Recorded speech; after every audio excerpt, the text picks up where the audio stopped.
పద్మవిభూషణ్ వచ్చినటువంటి మెగాస్టార్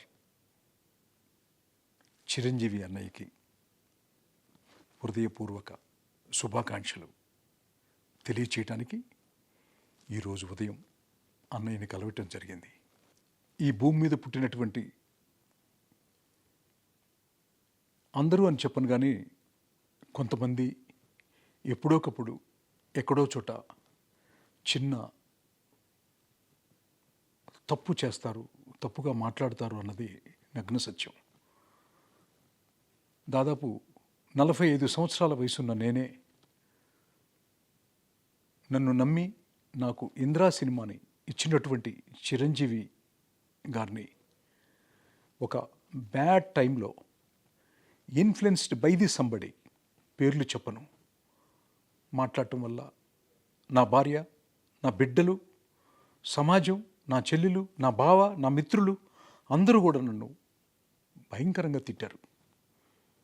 ఆ క్షణం నుంచి మీతో మాట్లాడే ఈ క్షణం వరకు కూడా నేను ఎంతో చాలా మదనపడ్డాను. క్షమాపణ ఎన్నోసార్లు భగవంతుడి ముందు, స్నేహితుల ముందు నాలో నేను అంతర్మదనం చెందాను. ఎప్పుడు అన్నయ్యని ఎదురుపట్టడం జరగలేదు.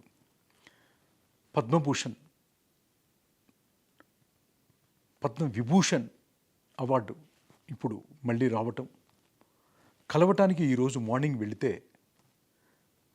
అన్నయ్య రిసీవ్ చేసుకున్న విధానం,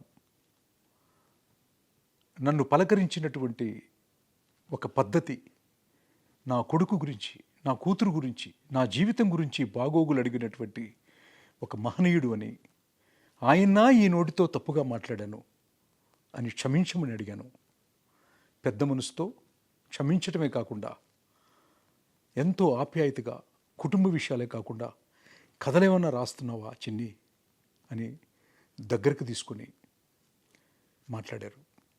అన్నయ్య, ఇంకెప్పుడు ఈ పెదాల నుంచి ఎవరిని తప్పు మాట్లాడనని మనస్ఫూర్తిగా మరొక్కసారి క్షమించమని అడుగుతూ, కలిసి పనిచేద్దాము, ఏమన్నా కథలుంటే చెప్పమన్నారు. ఈసారి మీతో చేయబోయేది, మీకు రాయబోయేది ఈ భారతదేశం గుర్తుపెట్టుకోవాలని, మీకింకా ఎన్నో అవార్డులు భారత ప్రభుత్వం నుంచి మీరు తీసుకోవాలని మనస్ఫూర్తిగా కోరుకుంటున్నాను అన్నయ్య.